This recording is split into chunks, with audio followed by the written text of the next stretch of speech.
Bokoto bandeko. Bokoto to solo là. Merci mingi na bandeko tubozo kota.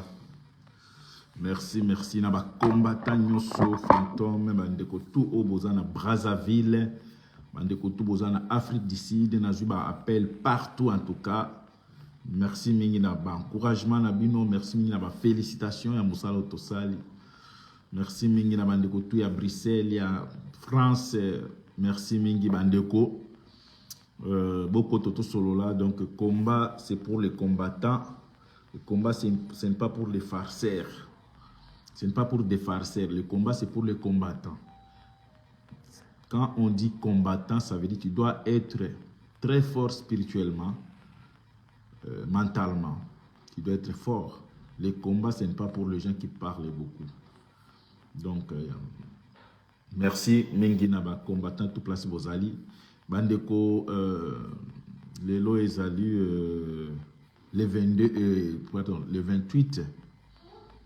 Les lois ezali le 28.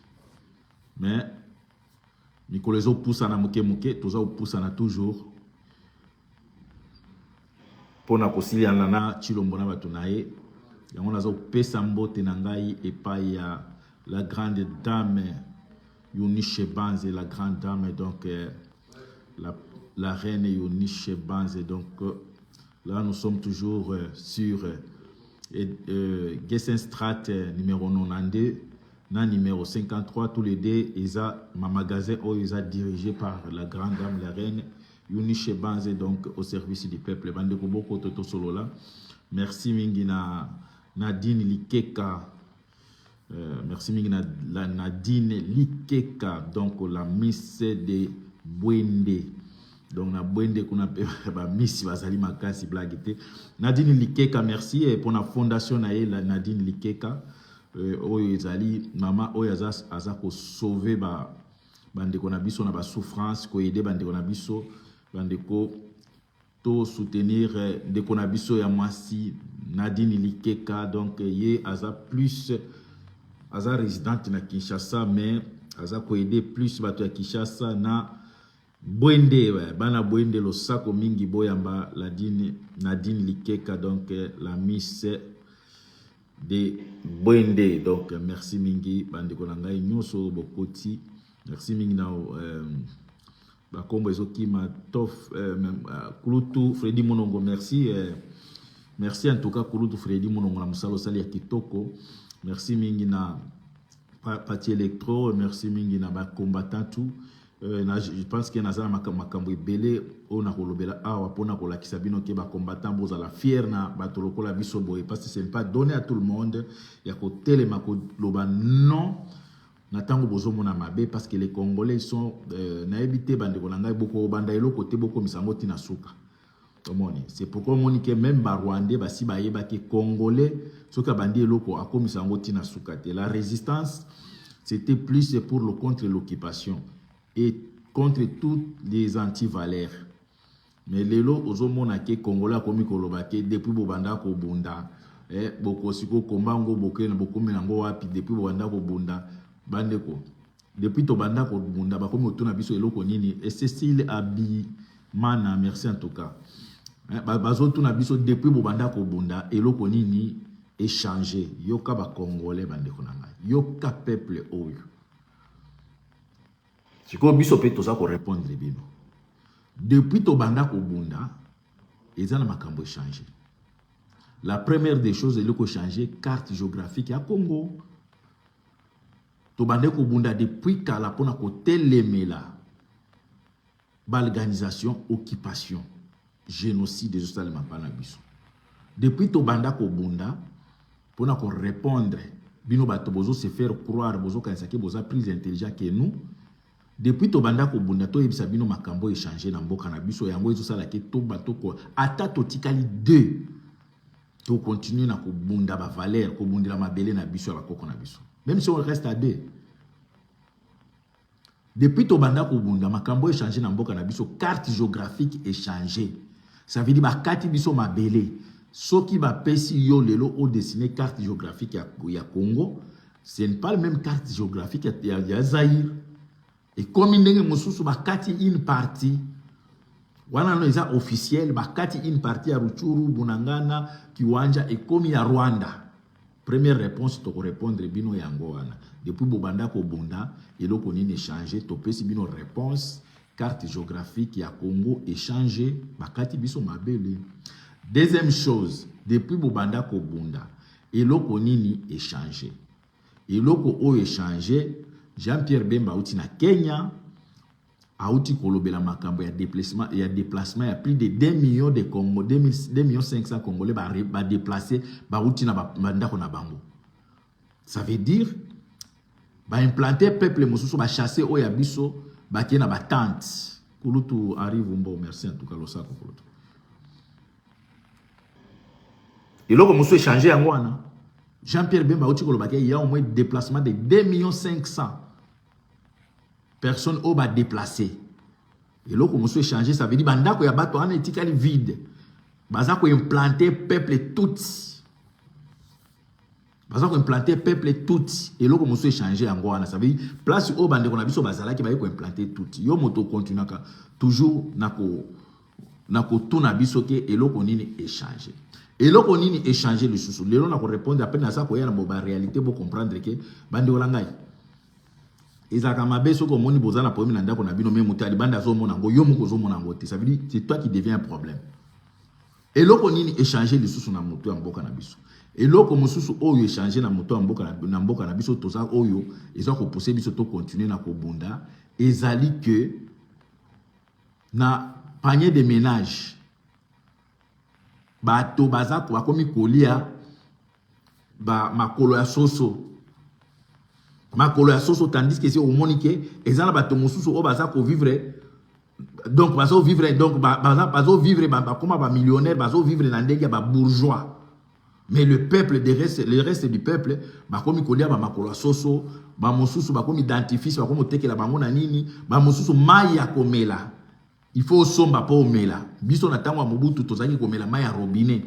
Nous avons démontré que biloko o échangé na Congo o tindike biso to ko lâcher, on va continuer à lutter même à deux o tete la ke mafumbelo ça même à deux toujours pesa bino makambo échangé na mboka na biso o biso to monique non on doit lutter et là on échanger les sous na mboka na biso et là comme on échanger na mboka na biso armée na biso eza armée nationale té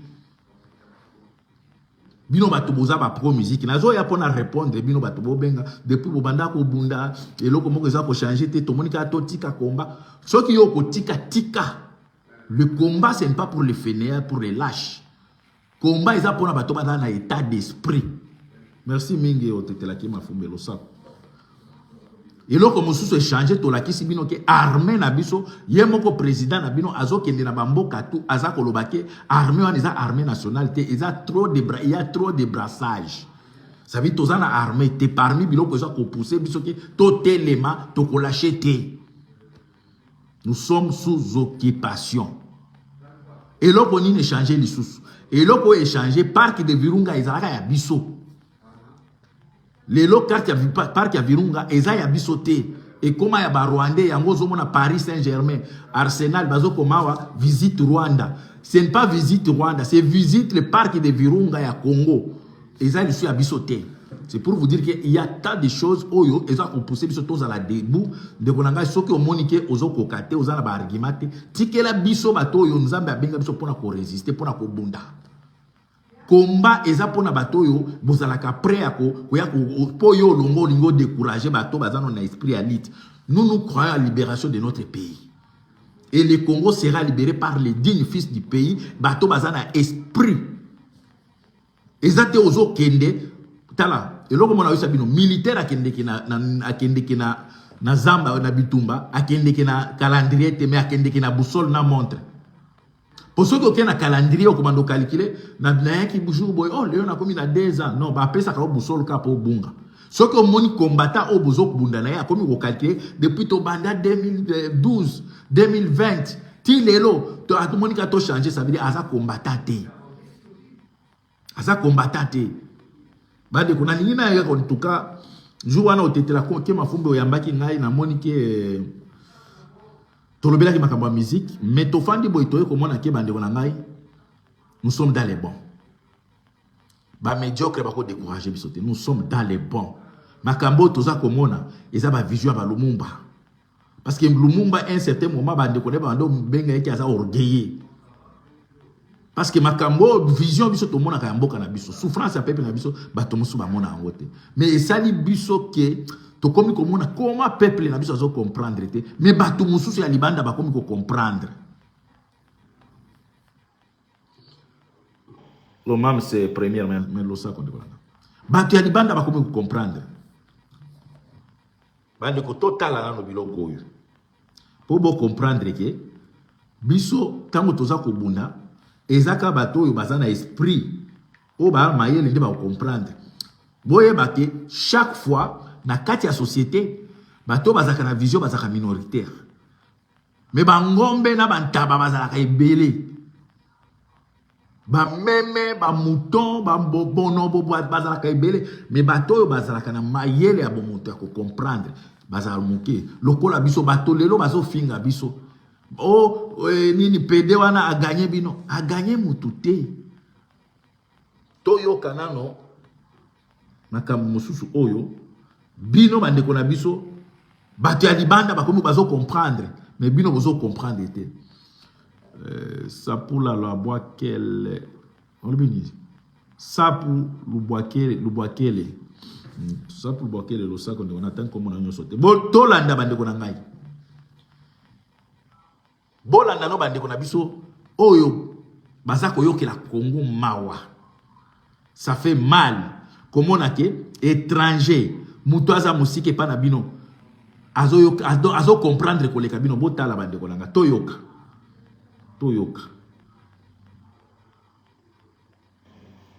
ata soki batoyo bandeko na biso baza ko bozela bandeko na ngai na longola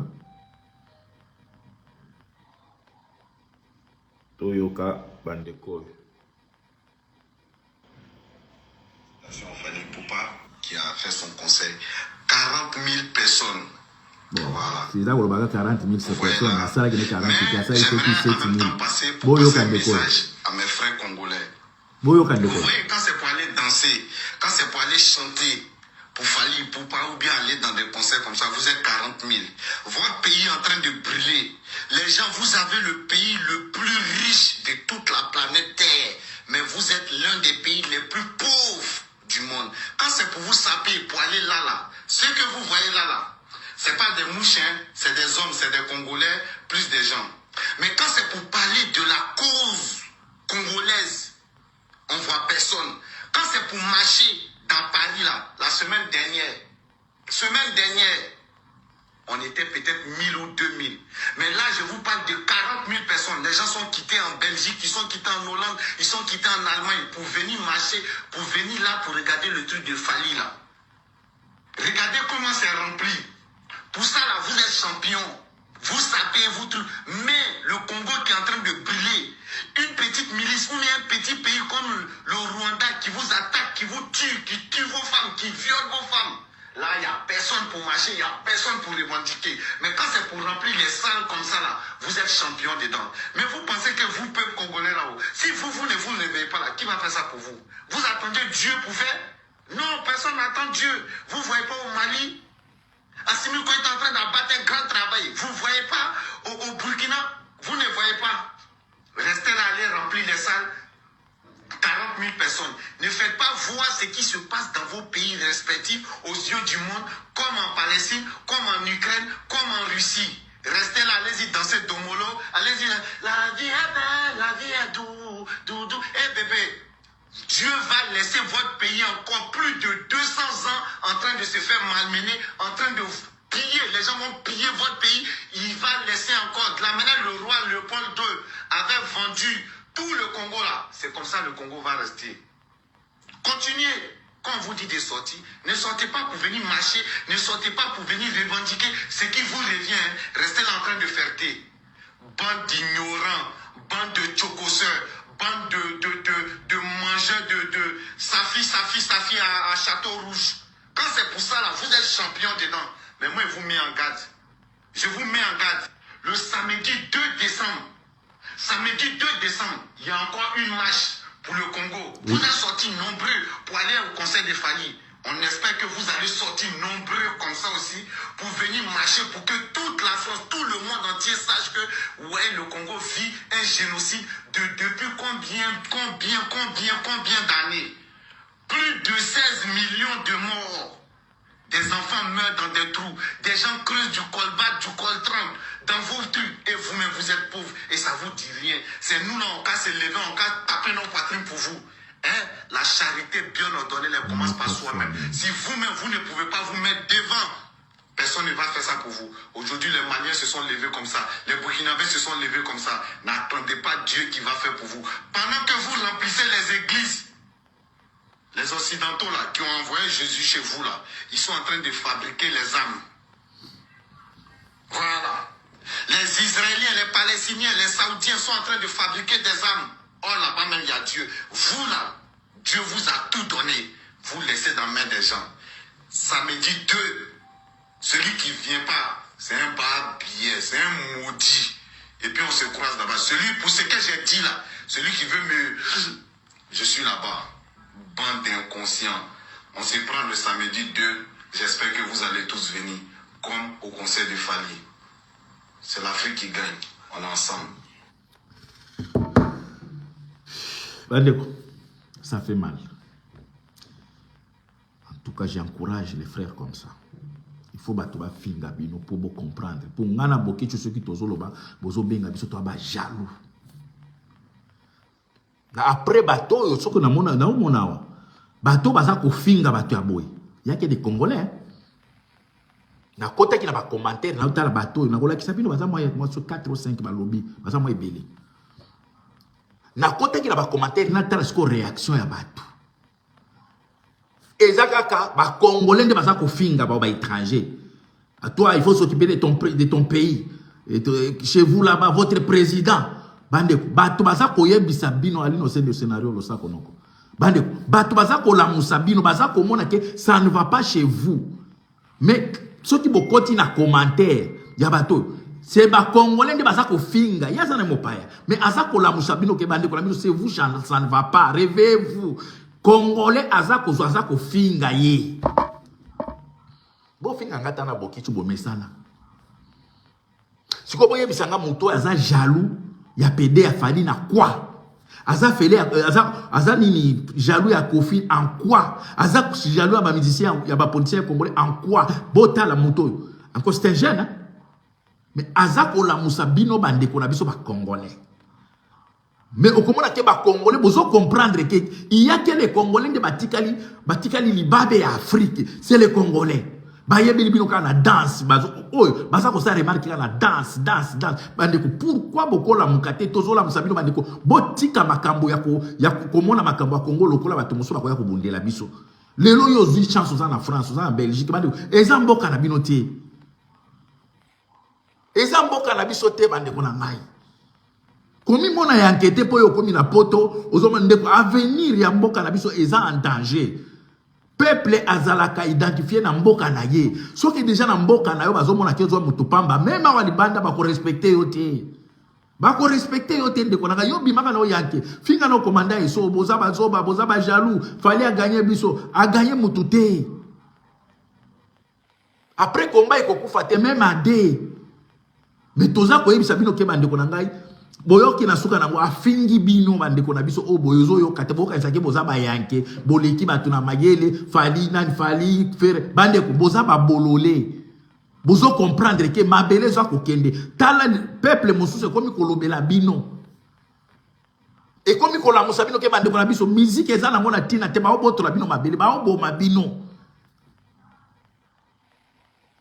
Toke ne lisusu avant na kende ko développer bo landa bino moko bo mona ke ato lati na yo ato fingi komanda iso moni danger po obina ki bien bato ba moni ke obini okanisi ke oleki komanda iso oleki boke tu po biso to ba bolole likambo ezate mais to landa bo comprendre ke eloko nini bato ba komi koloba pona bino eloko nini bato ba solo basiko pona bino ba Congolais ato lati na yo zotambola bato ba zokanisa nini pona bino. Tant que vous avez porté combat qui Congolais, il y a comme un cambo bateau kanisa pour na yo. Donc il y a des bandes konangai. Yo fandaka na ofinga kana yo lobaka ki commandant iso boza ba jaloux boza boye likambo ezate mais biso to bando lakisa bino ka vérité to kende bola ndande koyo mosusu bolo bakala bino bofinga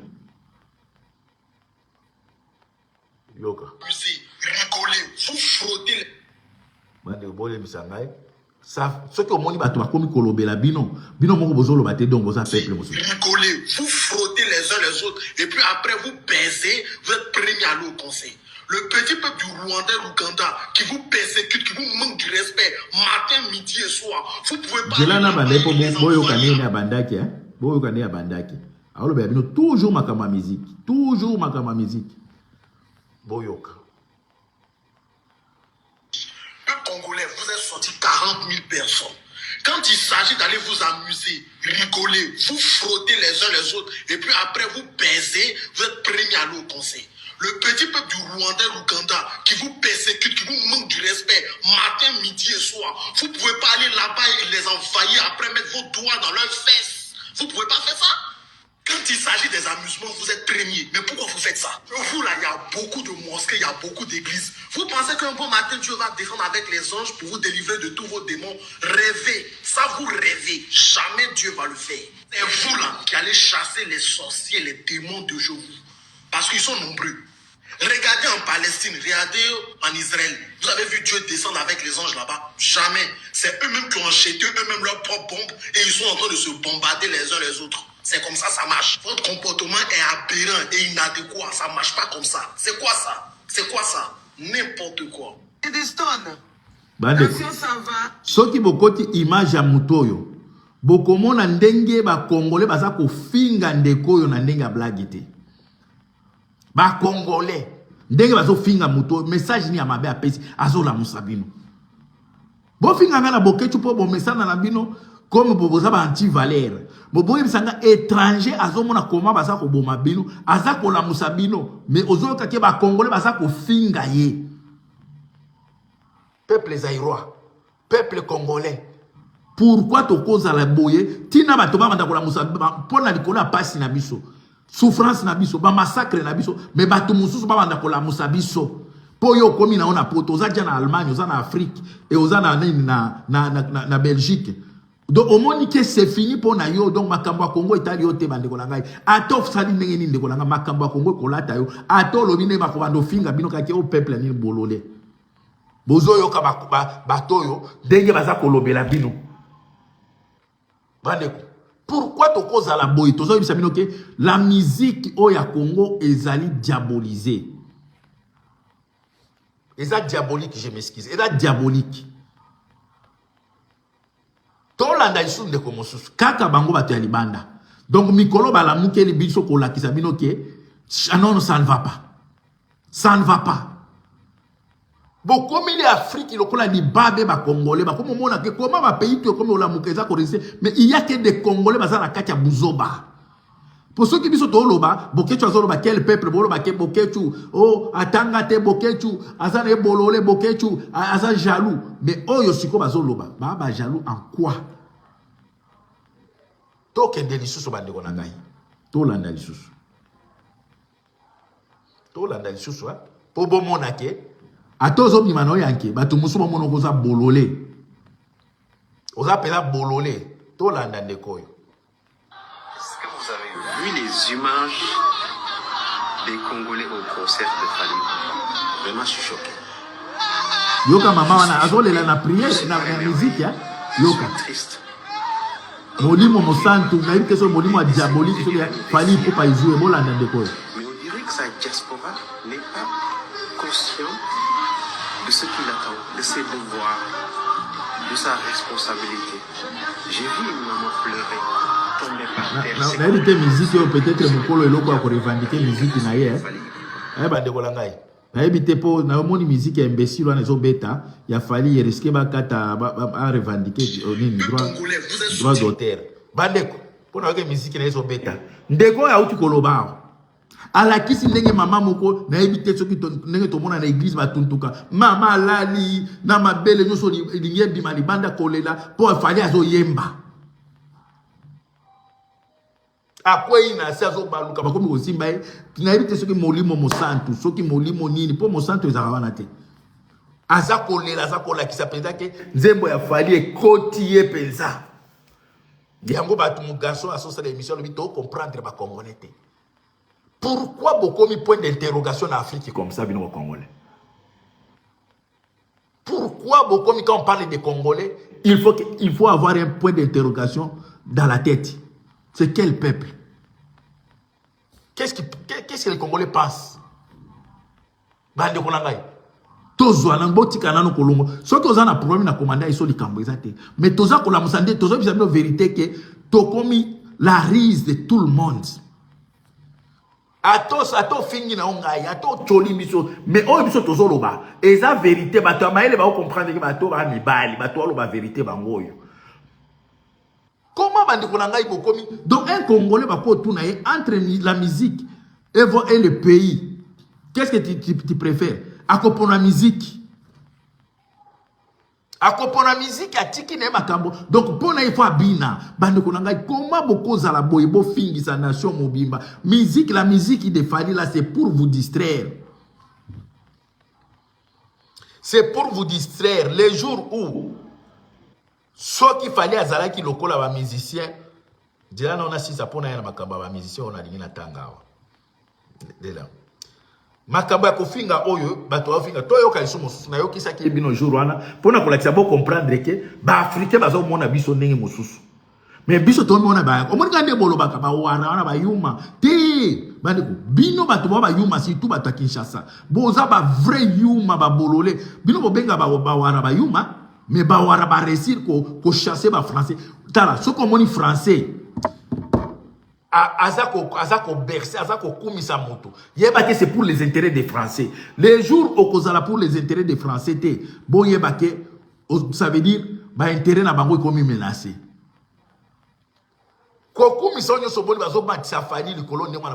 C'est pour leurs intérêts par rapport à l'île ba intérêt ba na Congo, il faut les distraire les Congolais. Il faut distraire les Congolais pour pas continuer na continuer plan na bango na ba Rwandais ya copier peuple wana.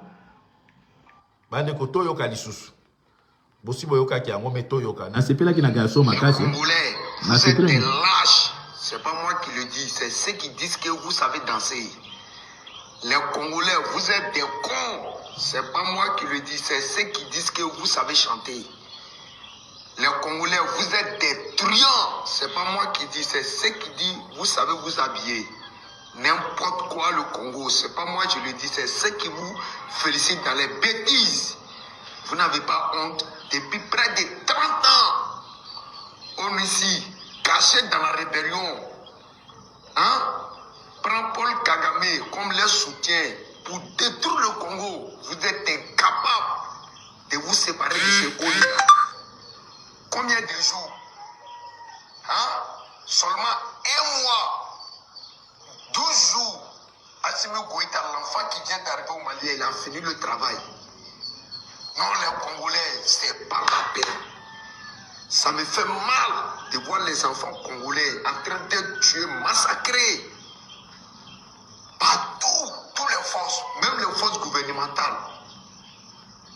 Hein?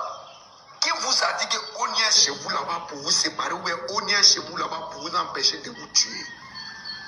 Réfléchissez un peu.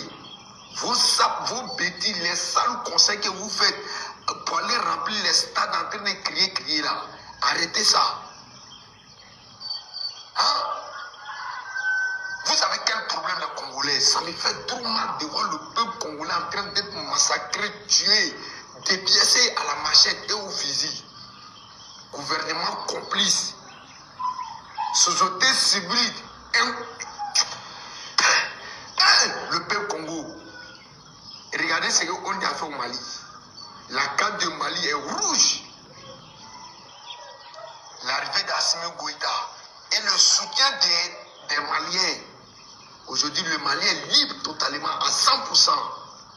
Seulement combien d'années? Quelques années. Des fainéants. Hein? Et des sapéros. Vous n'avez pas honte? Les artistes congolais qui font des grands concerts, remplis les stades, vous êtes fiers de ça. On vous insulte, vous ne savez pas.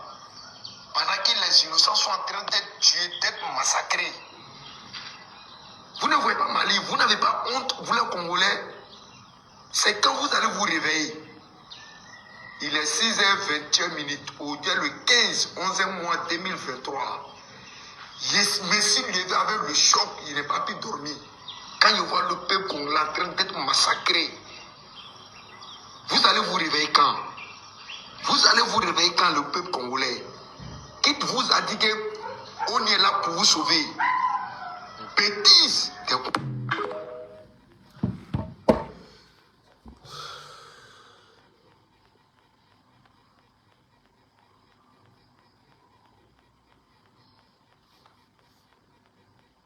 Congolais, les Congolais. Bandeko.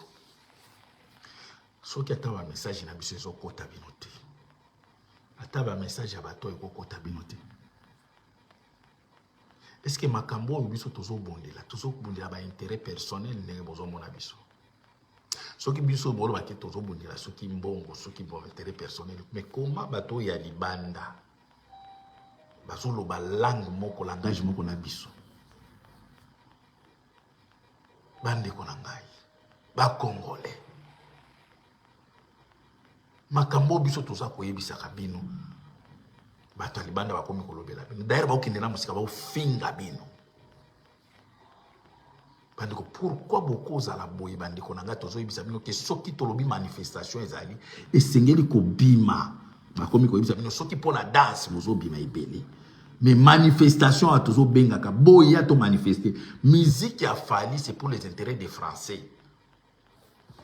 Les jours où Self Keita de Konabiso oyo ya, je m'excuse, ils ont ingéré. De Konabiso oyo ya albinos oyo, je pense à Mali, c'est malien.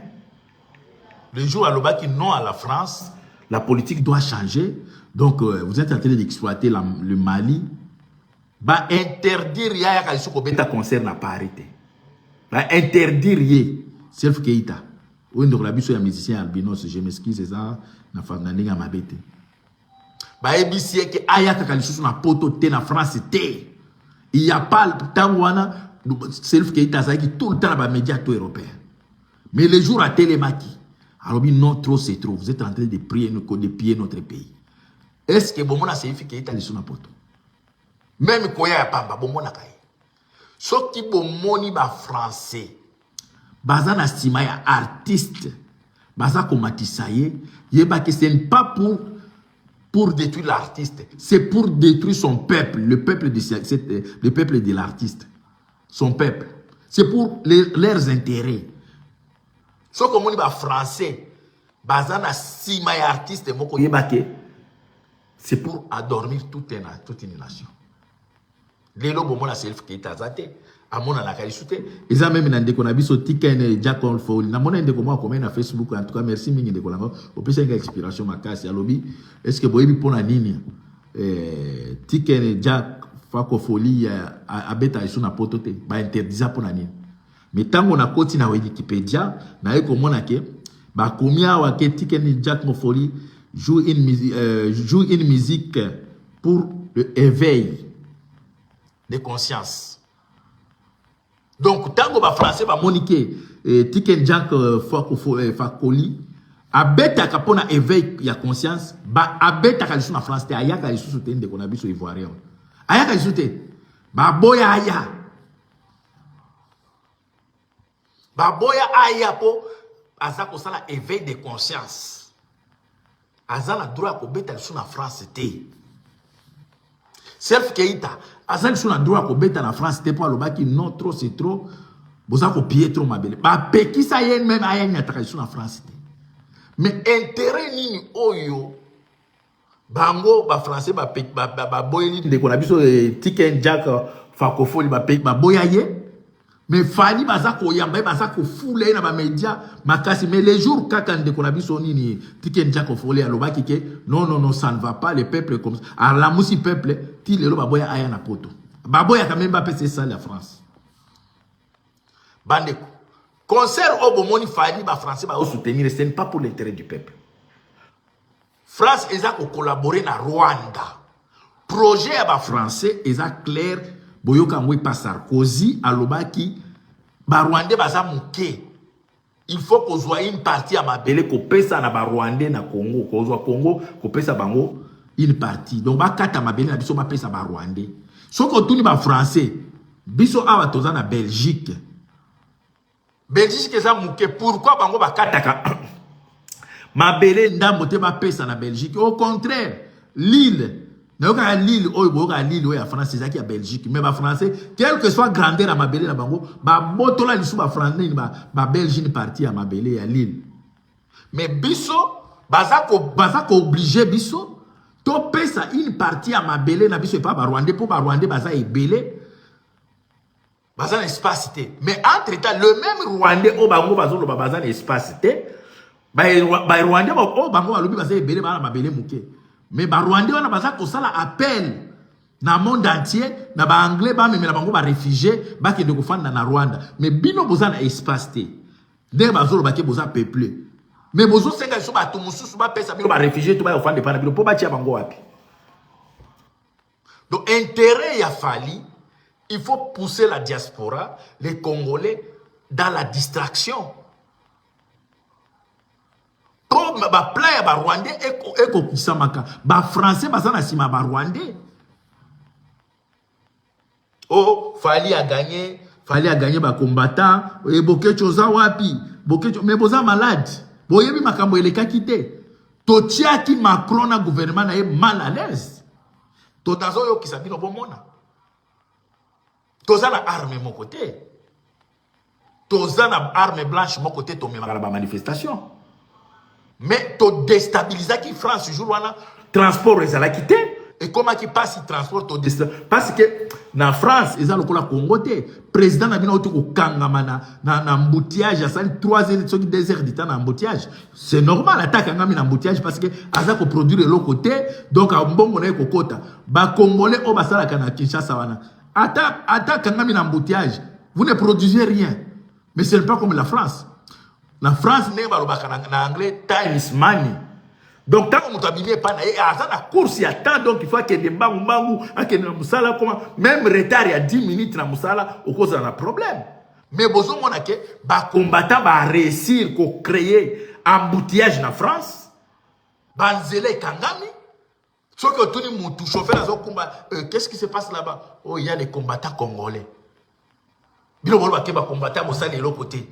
Mais, kendo tuna bato o basala ki jour wana samedi ba koyebisa ki ba musu ba komi na ba retard ba embouteillage ba contrôle ceux qui ba tuni police que il y a des combattants qui dérangent ah bilo bozo ba ke ba combattants ba sa eloko mo côté voir même bozo ba ke fa ka ko tumba oui projet na biso ezaki ya mwana ma menace na biso est créer France ba embouteillage salemi ba contrôle belé donc ba barrière belé ça veut dire quelque part, Congolais combattants frapper le sous-fort. Parce qu'un Français, emploi du temps, c'est de l'argent. Mais les jours-là, tu crées un embouteillage. Tu crées un embouteillage. Ce n'est pas comme votre embouteillage du Congo. Attends, tu as mis un fandi, tu as 20 pour produire l'autre côté. Mais la France, ce n'est pas comme ça. C'est course à la montre. Moutazo a juste mais trop il faut qu'il y ait des mais jour là c'est comme pas que embouteillage à dégâts banani va saler embouteillage les combattants congolais contrôle partout dans la voiture va tirer mon panzi. Monsieur, vous avez quelque chose on peut voir derrière ba funguli coffre ba fouiller banani va saler yango ba combattants grâce à ba menace na biso to sala ki to créer qui joue na chaos na zinga côté à ligne à la défense. Oh, bah, combattant, combat et koufa. Mais ceux qui combat et koufa, pourquoi France est bimisi logistique comme ça pour nakaka maloba ou biso tozo loba. Bienvenue Lomba Bomba, le chef suprême, Losako. Bandeko. Bino de bozo monake to sali quelque chose de. Mais ceux qui ont un ministère intérieur en France, les jours-là, bah dépenser un bon et il faut pas foutre ma policier, on a bah prime de quoi, bah ben anini, Ce qui m'a dit que ma prime, moi, je tellement que ils ont qui m'engagent. Hein? Ma fouti, ma bon rebelle. Ma prime de risque, je m'excuse. Prime de risque, ma fouti, ma combattant. Mais bino, fallait gagner, tout. To déstabiliser la défense. To déstabiliser la bienvenue Mambale. Ayemi la défense, c'est quoi? Mais to déstabiliser en